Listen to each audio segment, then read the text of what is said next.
अल्लाह जल्ला जलालुहु व अमन वालुहु ने इरशाद फरमाया कि पहली बात तो ये है कि वो जिस तरह से भी खर्च करते हैं, दिन हो रात हो, पोशीदा हो एलानिया हो, अल्लाह की राह में वो खर्च करते हैं, अल्लाह जल्ला जलालुहु के बारगाह में उनके लिए अजर है।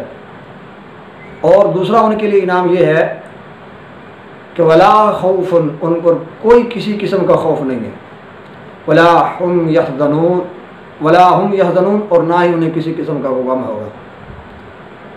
मामून रशीद के दौरे हुकूमत में एक मरतबा एक आलिम के पास मामून रशीद ने 50,000 रुपया उनके नाम नफ़का के लिए भेजा, यानी कि आलिम की बारगाह में, आलिम की खिदमत में हदिया पेश किया। तो उस आलिमी दीन ने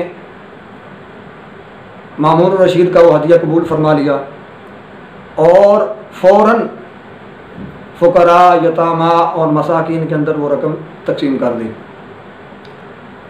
तो उनकी अहलिया मोहतरमा कहने लगी कि जनाब आप इसको जमा करा देते ताकि आइंदा कल को आने वाले वक़्त में आपके औलाद के यह काम आती। तो उस आलिमी दीन ने, अल्लाह के प्यारे ने बड़ा खूबसूरत जुमला इरशाद फरमाया कि वो मैंने जमा करा दी है। तो उनकी अहलिया मोहतरमा कहने लगी कि कहाँ पे जमा कराई है? तो हज़रत साहब, अल्लामा साहब, आलिम साहब ने कहा कि वो मैंने अपने रब की बारगाह में जमा करा दी है, अल्लाह के यहाँ जमा करा दी है और कल को वो हमारे काम आएगी।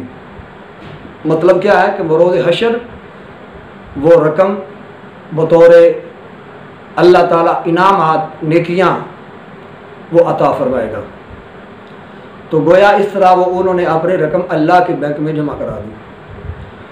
और यही बात कुरान पाक में अल्लाह ताला ने फरमाई है कि वो लोग जो अल्लाह की बारगाह में अपना माल खर्च करते हैं, रात हो या दिन हो, एलानिया हो या पोशीदा तौर पर, लेकिन उनकी रज़ा सिर्फ़ और सिर्फ अल्लाह की खुशनुदी है, तो अल्लाह रब्बुल इज़्ज़त उनको अजर अता फरमाएगा।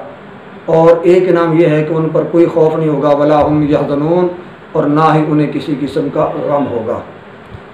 तो जब भी मौका मिले, अल्लाह पाक ने अता किया है तो उसकी राह में खर्च करते रहना चाहिए, ताकि अल्लाह की हुजूर बैंक में हमारे रकम जमा होती रहे, जो कि आखिरत में बतौर नेकियां हमारे काम आएंगी। अल्लाह पाक हम सब